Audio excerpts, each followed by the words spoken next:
Haribo, Haribo, Nitai Gaur Haribo, Nitai Gaur Premanande, Hari Haribo.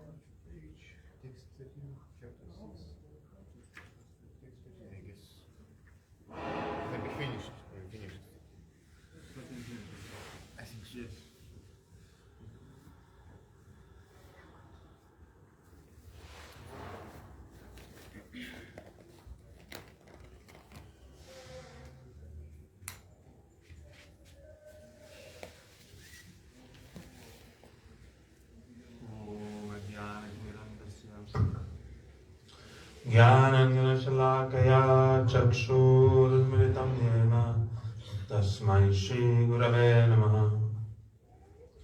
Gurave gaurachandraya radhikaya itadalaye krishnaya krishna bhaktaya tanvaktaya namo namaha.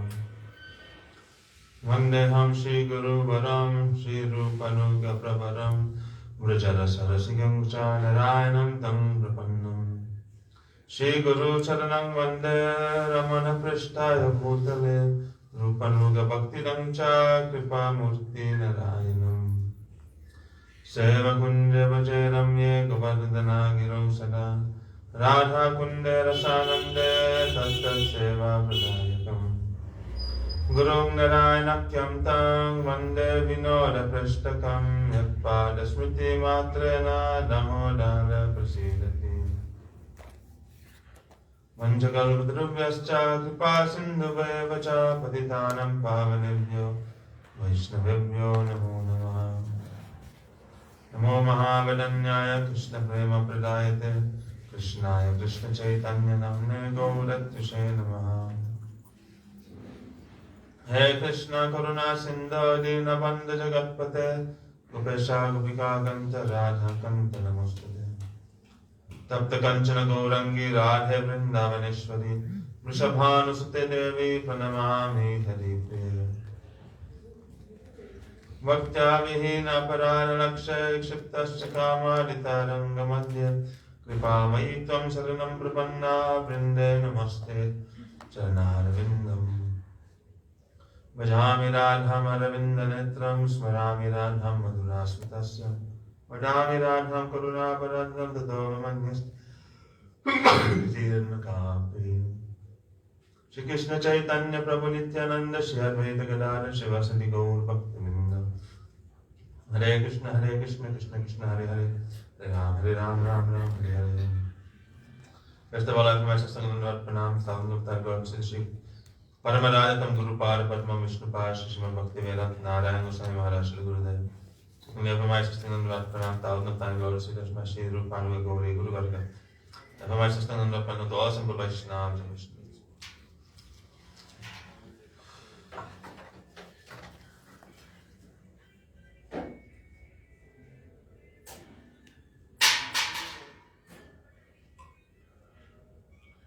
Continuing with our reading, Shri Bhakti Chandrika, text 14. Prema Bhakti Sudha Nidhi Tahe Dhuma Niravadi Arjato Kshara Nidhi Pray Nirantara Sukha Pave Sakala Santa Pajave Paratattva Korile Upay. Prema Bhakti is like an ocean of nectar. Always remain immersed in that ocean. Everything else is like a salty ocean. By this you will attain endless joy, and all your miseries will go away. This is the way to attain the supreme truth.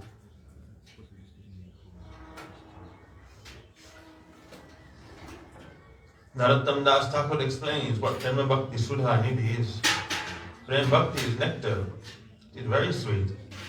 By drinking and showering in this nectar, you will feel great happiness. Everything else is like a salty ocean. aside from Prema Bhakti, collect nothing else.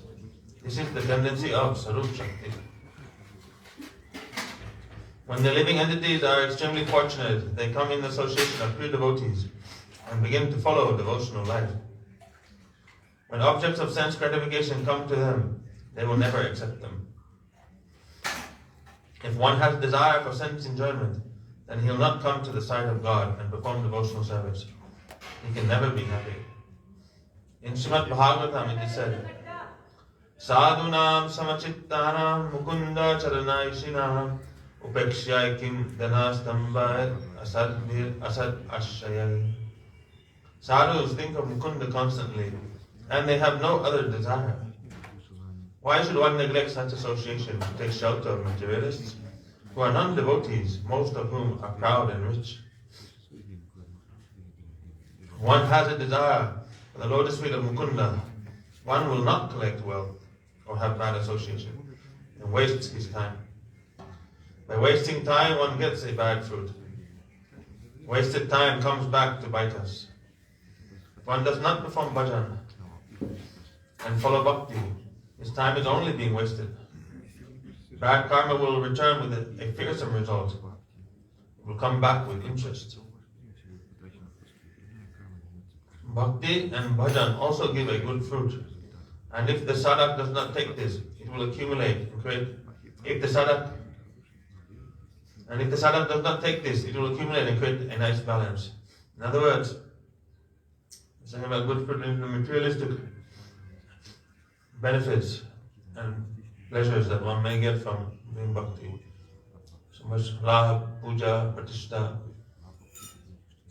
from adoration, donation, wealth, so many things may come. And if one accepts those things, then one will be cheated from bhakti. But if one stays away from all those things and continues doing his devotional service, then one's devotional balance will increase. And then it will be very, very, very, very good. Ordinary people who do bad activities and think they will not get any reaction by going and by bathing in the holy river, giving charity, performing sacrifices, chanting mantras and doing some spiritual activities. Try to counteract their sinful activities by doing good. I think if I do good, it will counteract my bad. But the reality is that for different sins, there are specific atonements, specific prayashchittas. Not that the good negates the bad. That's why it is said that Kiva Nicha Jati Kiva Yati Sati Kiva Nicha Jati Jai Hari Nahi Bhaje Brahmaya Bhavya Thabe Janamiya Raurava Krimite Kame. Lord Chandas Thakur is saying, that person is not to do Hari Bhakti, regardless of his caste. He will have to go to the hell known as Raurava and be eaten by worms there. Why? Because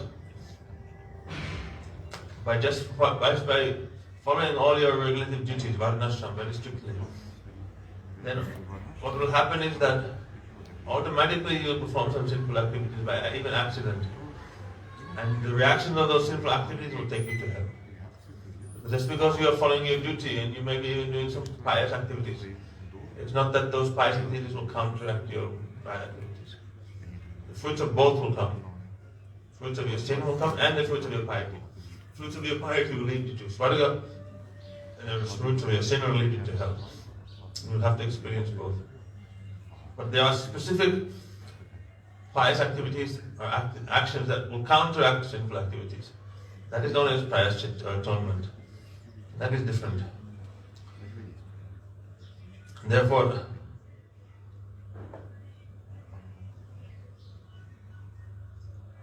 one should abstain from performing pious activities and doing sinful activities.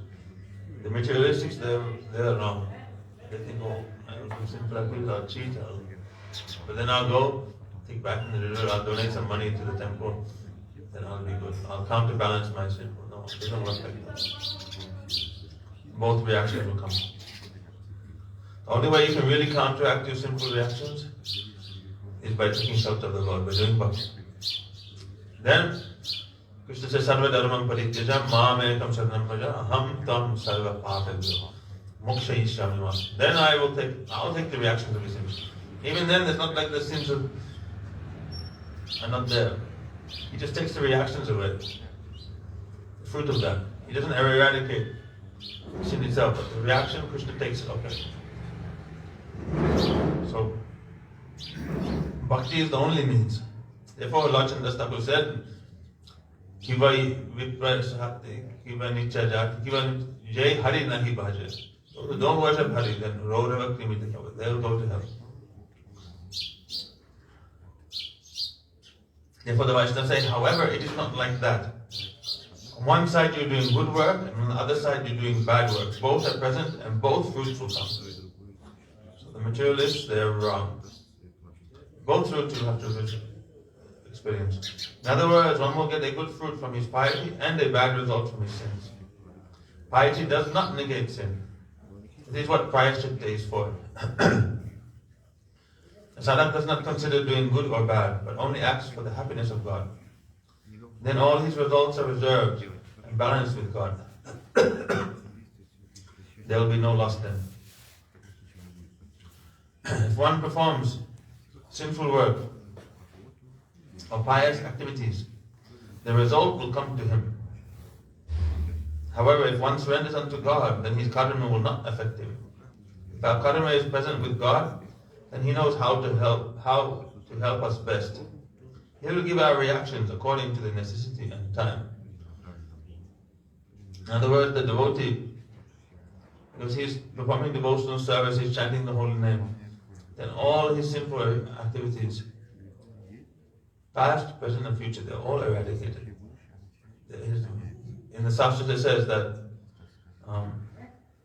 Namno hi yavati shakti papa nirharane hare taba kartam shaknoti padagam padaki nara.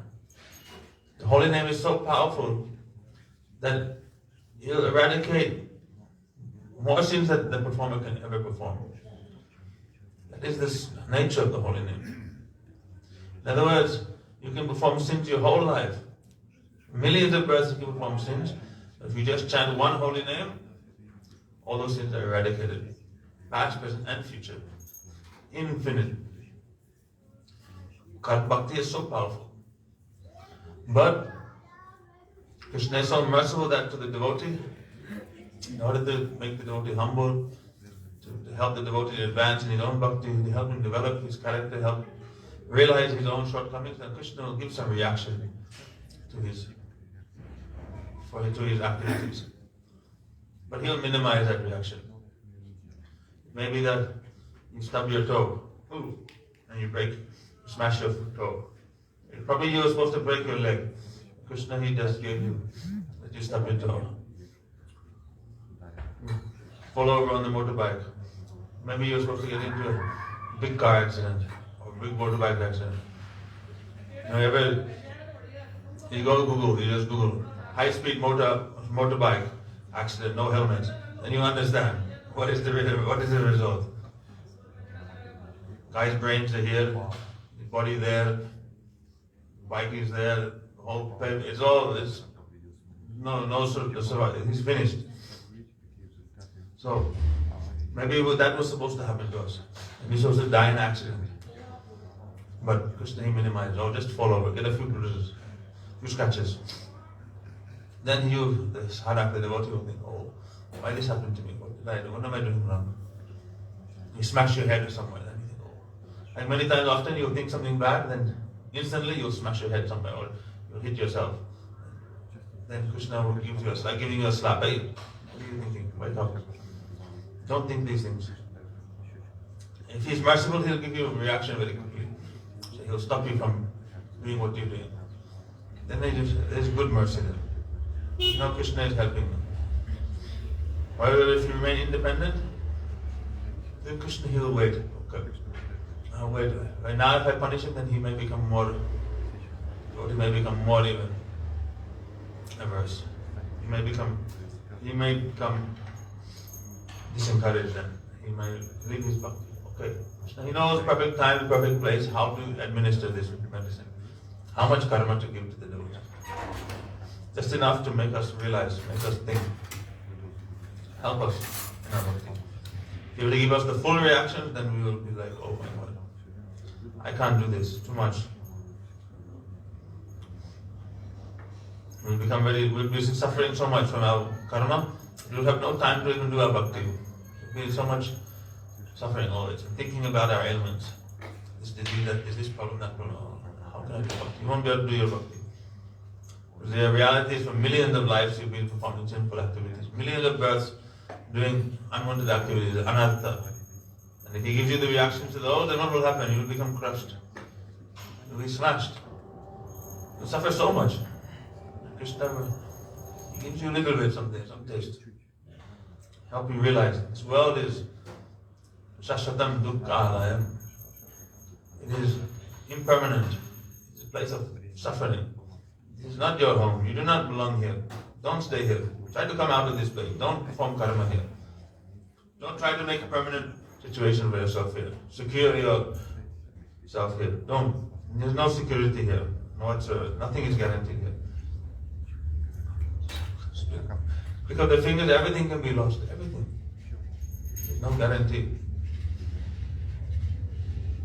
People who are living in Europe during the 30s, 20s, they never expected that they'd be thrust into World War II. 70 million Christians, they all lost their life during World War II. So many. Then, they ever think that will happen? People who are they're sitting anywhere, like any country, happily being there, and some situation happens and have to leave their country. No one knows. Anything can happen. Don't try to make a permanent situation here. And here it's saying, so God knows best how to help us. He's very expert. Krishna is very expert, very tricky. He knows how to purify the jiva. What is the meaning of Bhakti Swarup? Bhakti gives pure existence and pure knowledge.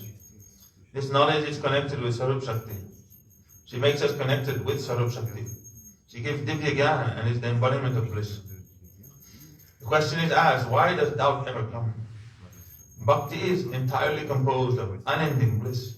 Still, why do the living entities have doubt toward this? Where does this doubt come from? People follow Bhakti, but they have some doubt. Sometimes this doubt comes because they touch something of Maya. Therefore, they must be very careful. People hesitate. Oh, how can I surrender? How can I do Bhakti? Who will look after me? Will I be happy in the future? In reality, is there anyone to look after me? What to do? How can I surrender everything? I must keep something for myself to secure my future. Some doubt is there. But Shraddha, what is the definition of Shraddha? Shraddha Shabde Vishwas Kohe Suddha Dhanischay Krishna Bhakta Koile Sarva Karma Krita Hai. Kaviraj Goswami in Chaitanya defines what is faith. Faith is that Vishwas, that conviction, that just by doing Krishna Bhakti, all other actions, all other activities are accomplished. That means your maintenance, whatever you can possibly think of, Bhakti can accomplish that for you. Don't think that Bhakti is in some way incomplete, insufficient. Bhakti can do whatever karma can do much better. Can do anything that Gyan can do much better. Anything yoga can do much better. Bhakti is the ultimate process.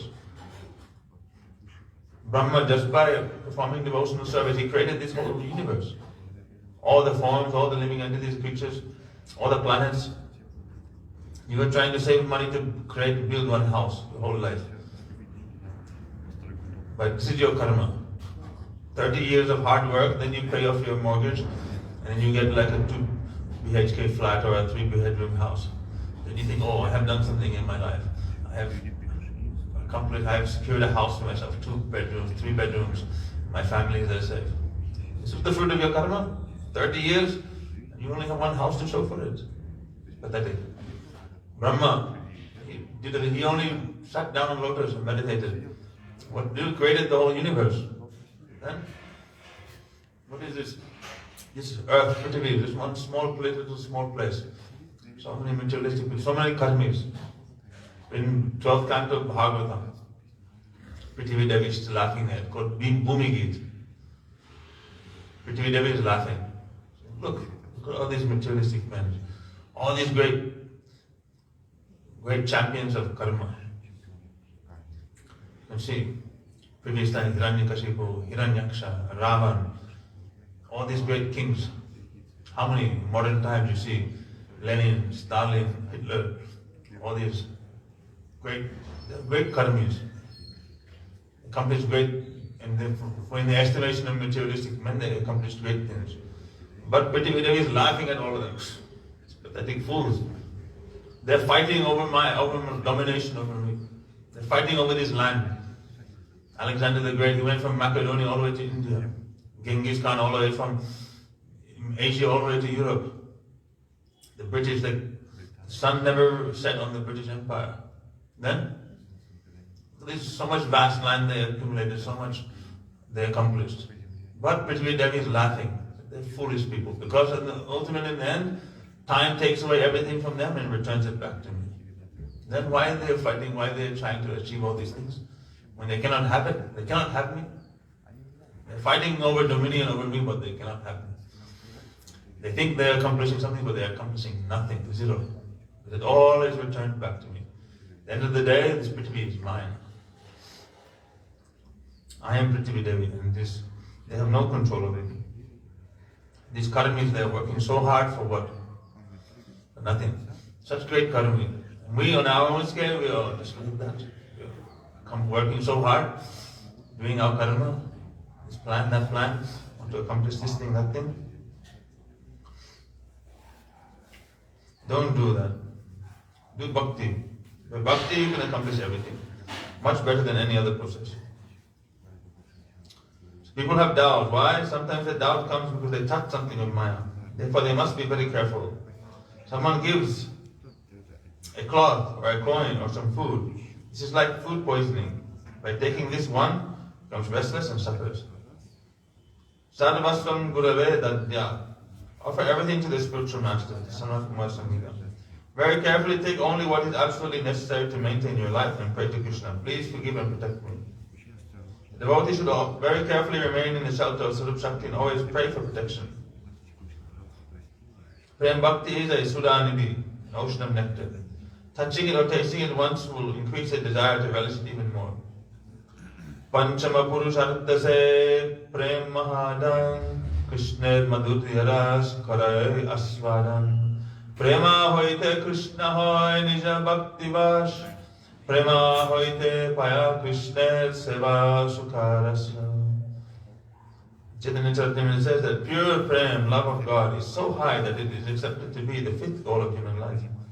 Pancham Purushartha.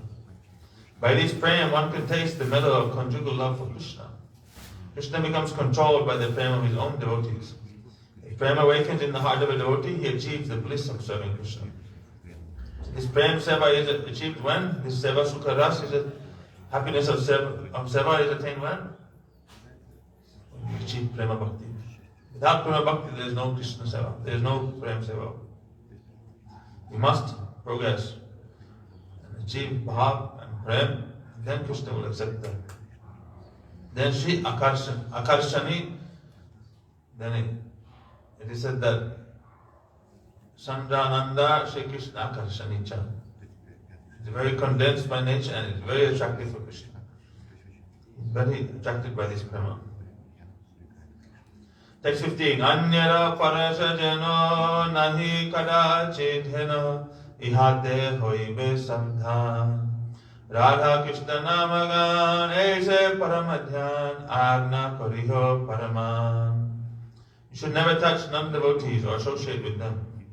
Be very careful in this regard. Chanting the names of Radha and Krishna is the topmost form of contemplation. Do not accept any other method as the goal of life. Again and again, he's warning us. Anyara parasarjana nahi kadachitena. Don't associate here and there. Be careful with whom you associate.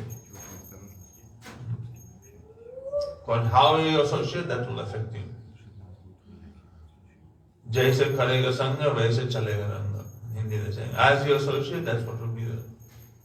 Your nature will be like that. Those activities will be like that. You're always in the company of devotees, then you'll engage in devotional activities. You're always engaging in the company of materialists, you're always doing materialistic activities. Very simple. Narottam Das Thakur says that if anyone desires to take shelter of the lotus feet of Radha Madhav, then they should follow the footsteps of the Braj Devis. The Brajvasis always follow Nanda Baba, Yashoda Mata, the senior Sakas, and the Ashta Sakis. During the time of sadhana bhakti, one must take shelter of the Ragatmik Brajvasis. The sadhak should realize that his Guru Maharaj is also a Ragatmik Brajvasi. He should not think that his Guru Maharaj is a Kanishta Adhikari or a Madhyam Adhikari. He must know that he is Ragatmik Brajvasi. If one has no faith in Guru Maharaj, then that he is a Ragatmik Brajvasi, then he will not be connected to Braj. His bhakti will only be Vaidhi bhakti. Therefore, Guru and disciple relationship is eternal. I always tell everyone this. Guru and disciple relation is eternal. Therefore, we are here only for one reason, for Guru Parapadma. We are here for the Vaishnavas. We have an eternal connection with them and no one else. It should be very clear in your heart. If you have an eternal connection with them, then you can pray to them.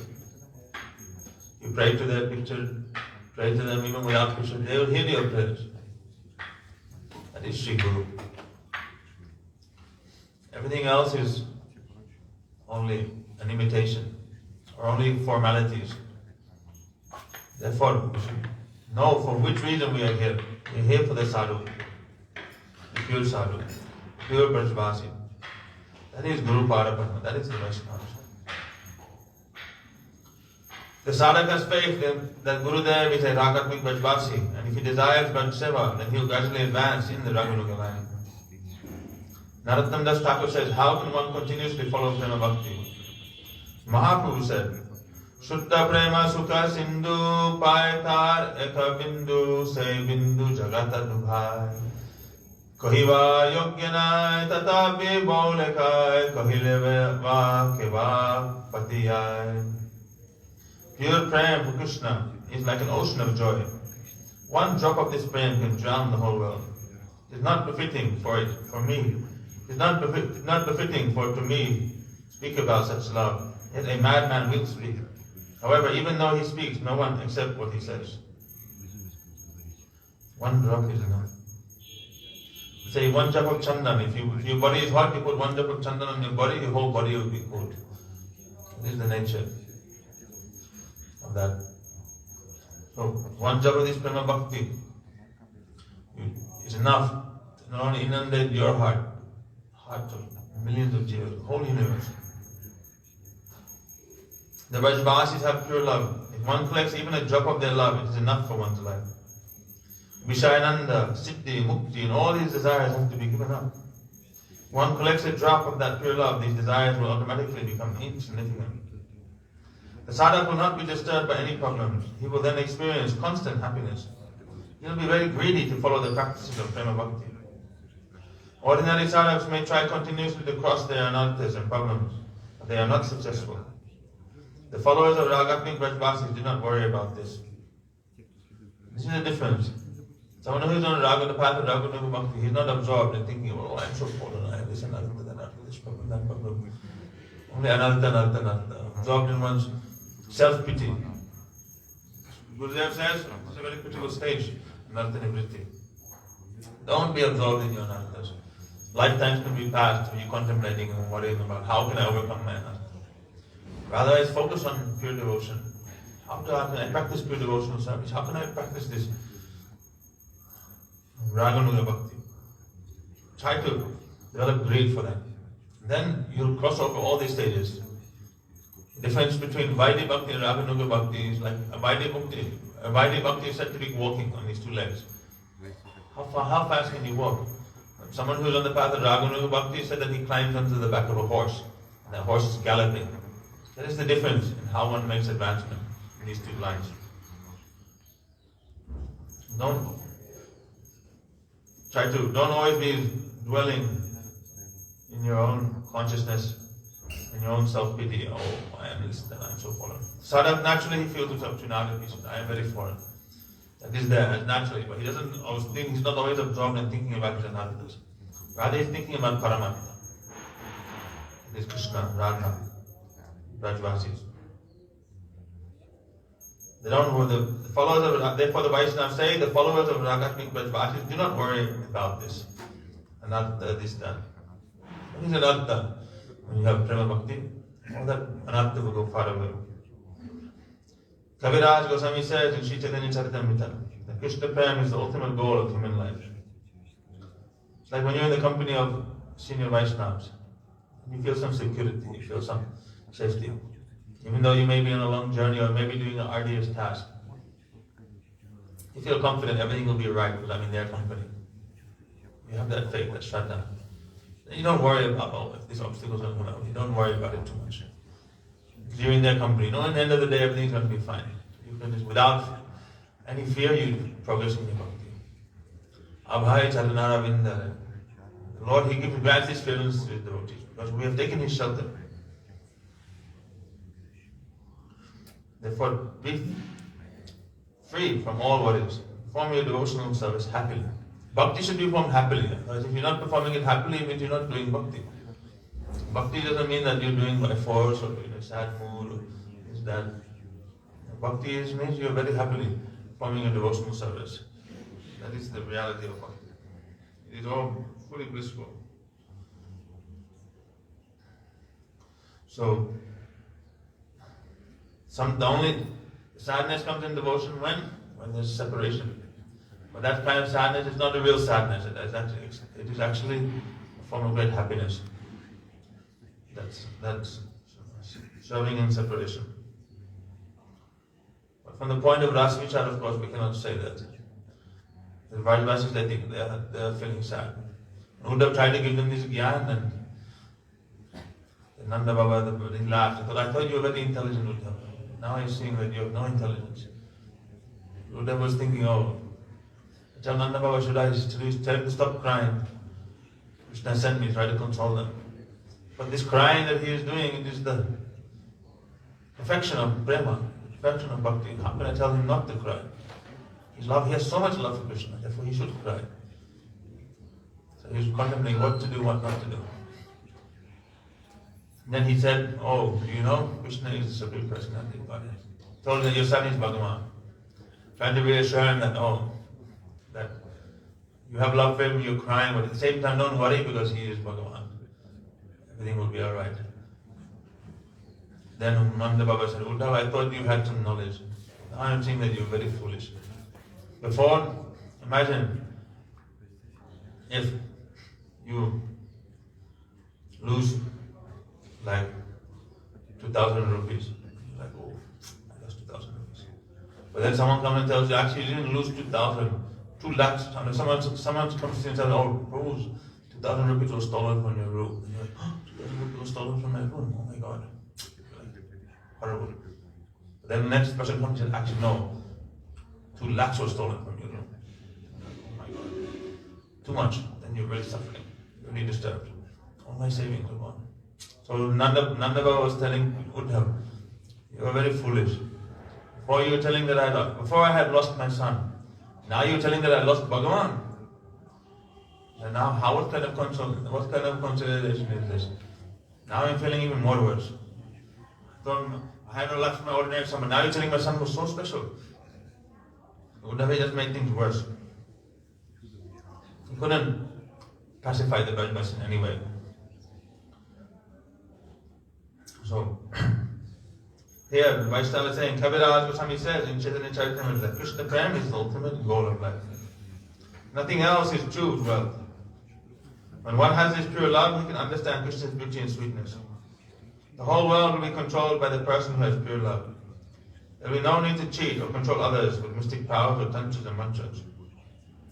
One has pure love for Krishna, then that love for Krishna controls all. No one will ever try to disturb that person. Narottam Thakur says to his mind, how can I achieve Prema Bhakti? He describes 2 kinds of advice for sadhana. One thing is to avoid and one is to accept. One should give up the endeavor to go give advice to people saying, this is bad, that is bad. This should not be followed. They want advice, they're coming to you. Why are you going around distributing your advice? We should not go to others and speak negatively. Thinking about the negative makes one involved or attached to that. People give advice, but this is not beneficial. The Guru Varga give an example.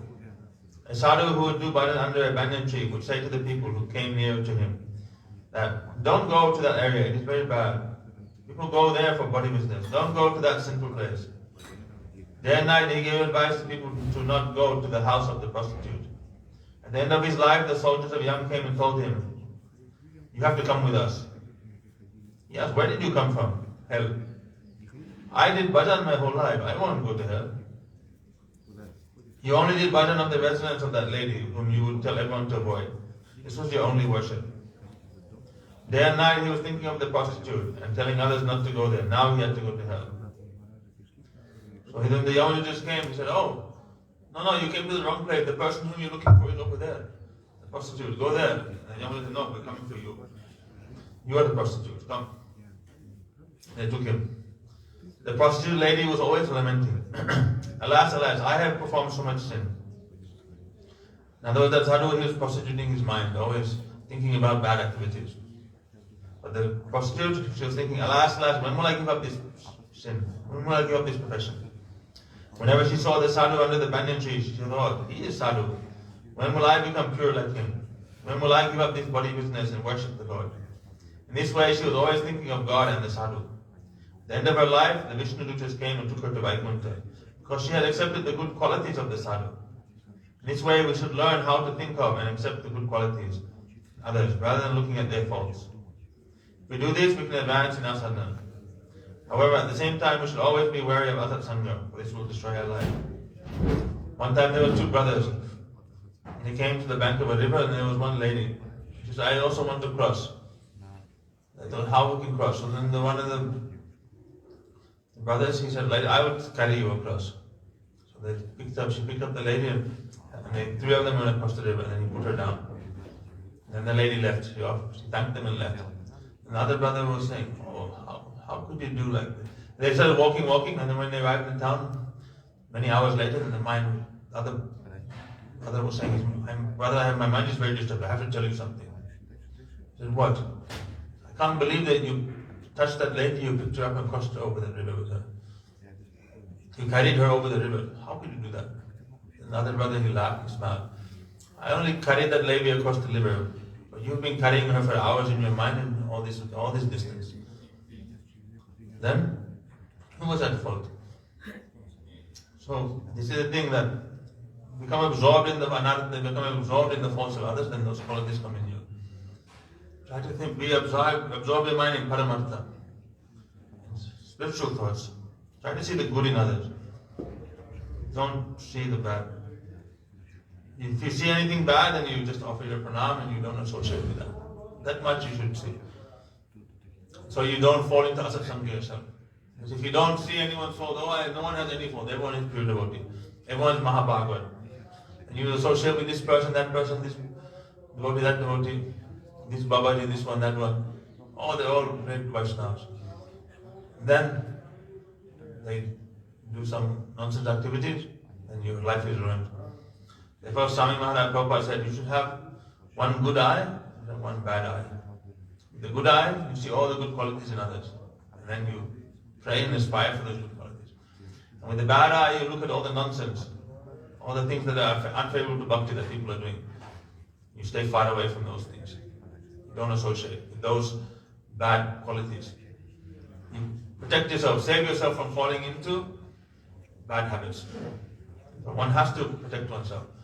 If one doesn't protect oneself, then one will definitely become a victim of asat sangha.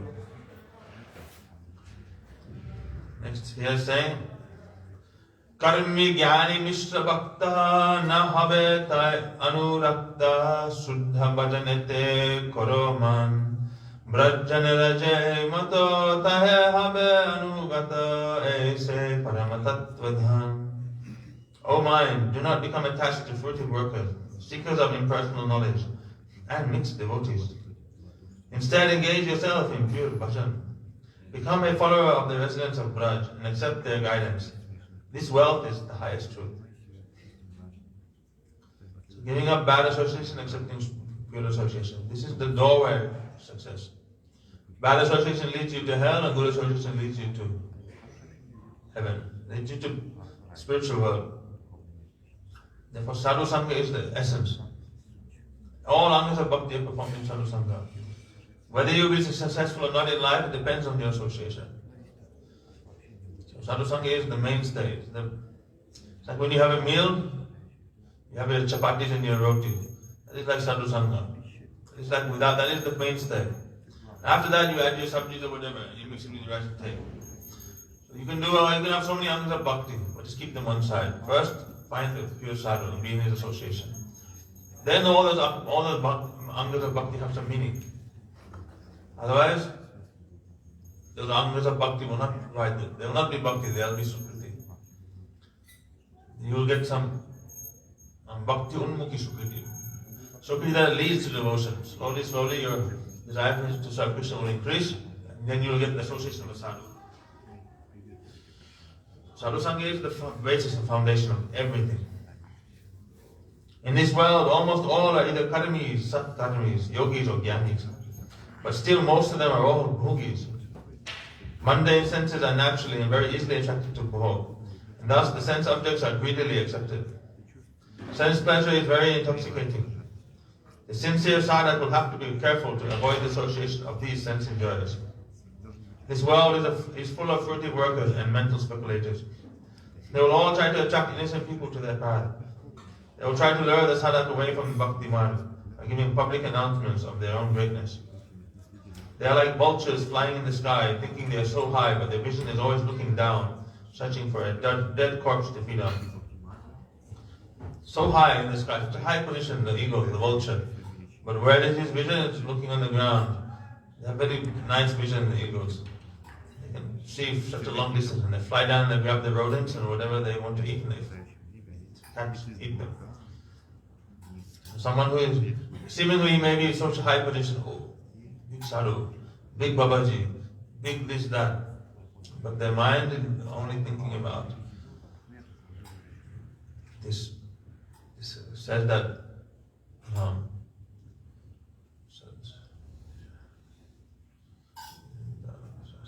verse it says that Guru bhava shanti shishya vitta baharaka Sadguru durlava devi shishya santa baharaka. Mahadev is telling Parvati, there are so many gurus, but they're stealing the time, money and wealth of all their followers. To find actually as a real Sadguru is so rare, who can actually give this Prema Bhakti, it's so rare. They are like, so these false gurus, they are like a jackal proudly howling, announcing their fame. But who will listen to this howling? Who will respond? Only other jackals will hear and howl in response. Yes, you are so great. All glory to you. Early in the morning, crows will also call out and request other crows to assemble together at the Kak Tirtha, or a place of pilgrimage for crows. That is the graveyard or crematorium. Wherever there's dirty things, then all the crows, they come there. They're eating there. Calling out to each other, come, come, come, very nice. We found a dead rat. They're all pecking at the rat and pulling and eating it. It's Kak Tirtha. It's Tirtha for crows. Crows are very interesting animals. You've seen? Because in Ram Lila, Ram, he shot an arrow. When he was supposed to, when Sugriv wanted him to help him fight Bali, that time Sugriv was like, you can help me, yes, you say you will help me, but I need to test you, whether you are capable. So he gave some tests to Ram. One of the tests was, he said, Ram wanted to prove, so there was 5 or 7 tall trees. They were actually cursed by, I forget what they were. Anyhow, with one arrow he shot through them all. The arrow ended up piercing the eye of the crow. It was a demon who was hiding there at that time. Since then, the crows, they only have one eye. Physically they have 2 eyes, but they can only see through one eye at a time. So whenever you see a crow, you'll always see, whenever he looks at you, he's always looking like this. Always with one eye, he's always looking at you. He cannot see from two eyes simultaneously. Only one eye. That is the crow. That is the thing. There was one sannyasi, South India, he was a good disciple. He wanted to get the Nobel Peace Prize by proving this fact. We do a crow experiment and show that how the crow could only see from one eye. Something he had some desire. But the Shastra says like that. The words of Shastra must be true. But the sannyasi was right, yes. But how much benefit will people come from this knowledge? It's an interesting fact, but it's not how will it be helpful. Shastra, whatever Shastra says must be true. We shouldn't doubt it. So crows. And the king of all crows is Kakabhushan. He is great Brahma. Bhakti can be any species of life. So in this world, the announcements of Karmis and Jnanis seem to be very popular and attractive. They bribe all with mundane results, but what can they actually provide? Nothing, zero. They add upon the shoulders of the jivas even more useless weight in the form of anarthas and material attachments. But externally they appear to be sweet, famous and attractive. Therefore, Rupa Goswami said, Bhukti mukti spriha javat pisacchi hridi vartate tavat bhakti sukasyatra katam abhyudayo bhavet. As long as the two witches of the desire for mundane pleasure and salvation remain within the heart, how can the bliss of pure devotion awaken there? Bhukti and mukti are like a ghost, witch or Brahmarakshas. They will bind and torture those who they catch. This is their only duty. All results and activities related to this path is naimitic, temporary and circumstantial. Their bribes are valueless and hollow. Bhukti mukti, very temporary. Naimitic. Why is it naimitic? Because the jiva, if he hadn't turned away from Krishna, he wouldn't be in the material world in the first place. So that is the cause. His aversion to Krishna is the cause for him being bound. Therefore, because there's a cause, it means it is temporary. It means at one specific point of time, it happened. But actually, the jiva, he fell from since time immemorial. There's no time, there's the Viraj Nadi. But still that bondage is the cause, that aversion to Krishna is the cause of his bondage. Therefore it's naimitic. And then for that, it will end also at one point of time. And then it will not be nitya. His bondage will not be permanent. One point at one time he will escape this material universe and go back to the spiritual world. So here it's saying that never touch except to even come near these witches. What? The desire for bhukti and mukti. This is important sadhana. One of the main primary symptoms of Kanishta Adhikari that his heart is free from all taints of Mayavad. If he has Mayavad in his heart, he's not even a Kanishta Adhikari.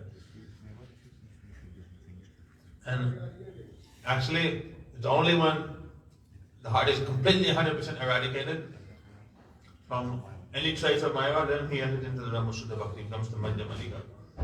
But Kanishti has no inclination, no faith in Mayavad at all. He's completely free from that desire. When any remnants or trace of that desire, if it is there, it will be an obstacle for him to enter into the realm of Shuddha Bhakti. Once his heart is completely free from any trace of impersonalism, then he'll enter into the realm of Shuddha Bhakti, he'll come to the level of Madhyama Adhikari. Jaividas has described it. A sadhak may think, I can include some karma, jnana, yoga, bhog in my practice of bhakti, no harm. These processes provide results very quickly. I will show everyone the fruits of my bhakti and how great I am. This is a criminal process. Bhakti is ananya, single-pointed for Krishna's pleasure. It has no connection with worldly prizes and popularity. If anyone's practice of bhakti is connected to these things, then their bhakti sadhana is contaminated. An actual bhakti is free from all contamination. It is nirmal, pure, pristine. Narottam Thakur is giving advice only for this ananya bhakti. The process being described here is sadhana for Raganuga bhakti. These are not instructions for any other bogus results. Bhakti is always pure, free from any kind of taint or contamination of bhakti, mukti, karma, jnana, any of these things. Therefore one should perform ananya bhakti. Narottam Thakur is going to continue describing this process of Raganuga Bhakti. But we'll stop here today and we'll continue tomorrow. Gaur Pramananda Hari Hari Bo Jai Shri Guru Pada Padma Ki Jai Guru Parampara Ki Jai Sachinandan Gaur Hari Ki Jai Saparshada Gaur Hari Ki Jai Vrindavan Dham Ki Jai Prem Bhakti Chandrika Ki Jai Narottam Das Thakur Ki Jai Harinam Sankirtan Ki Jai Nanda Gaudi Vaishnavin Ki Jai Jai Nitai Gaur Pramananda Hari Hari Bo